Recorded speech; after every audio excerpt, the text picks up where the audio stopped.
කොහමද? අපි දැන් ඇවිල්ලා ඉන්නේ ලස්සන දියැලක් බලන්න. මේක මේ කුසල්ලාවෙන් හැරිලා එන්න ඕනේ මේ පෙරට්ටාස කියන ගම්මානේ හරියටම ටිකක් දුරක් එන්න ඕනේ. හැබැයි පාරවල් නම් සමහර තැන්වල පොඩ්ඩක් කෙරළ බින්දලා තියෙනවා. ඉතින් ඒ පාරවල් ටිකක් එන්න අපහසුයි. නමුත් එන්න පුළුවන්. වාහන වලත් එන්න පුළුවන්. මෙතන උඩට එන ගම්ම. මෙතනට ඇවිල්ලා මේක බලන්න පුළුවන්. ඒ වගේම මෙතන පොඩි view එකක් තියෙනවා. එතෙන්ට යන්න අමාරුයි. අද මේ වැස්ස ඔය පොඩි කාලගුණේ පොඩි අවුලක් තියෙන හින්දා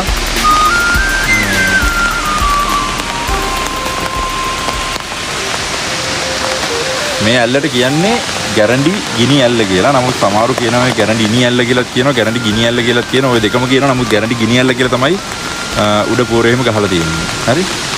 මේ තියෙන්නේ ඒ දිය ඇල්ල. මේකේ විස්තර ටික තියෙනවා. අපි ඒක උඩදී ඔයාලට පෙන්නන්නම් මොනවද ඒකේ තියෙන විස්තර ටික කියලා. මේක තමයි ඇල්ල. මම මේ ඇල්ල එන තැනක් පේන්නේ නැහැ එතන. එතන නිකන් අර ගෙවල් කීපයක් තියෙනවා වෙන්නේ. එතන කොහෙන්ද වතුර එන්නේ කියන එක මෙතෙන්ට පේන්නේ නැහැ. ඒක ලස්සන දිය ඇල්ල.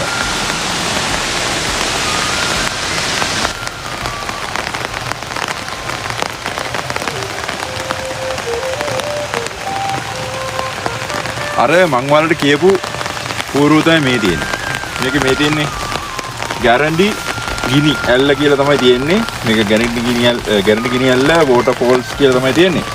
මේක කියලා තියෙනවා මේ වෝටර්ෆෝල් එකේ උස ප්‍රමාණය ඇවිල්ලා මීටර් 270ක් තියෙනවා. ඒ වගේම මූදු මට්ටමේ ඉඳලා 1436ක්. මීටර් 1436ක උසකින් තමයි මේක පිහිටලා තියෙන්නේ. මේක තමයි විස්තරය තියෙන්නේ. ඔය ගොඩක් වෙලාවට ඔය ගැරන්ටි ගිනි ඇල්ල කිව්වට මේක ඇල්ල ගැරන්ටි ගිනි ඇල්ල.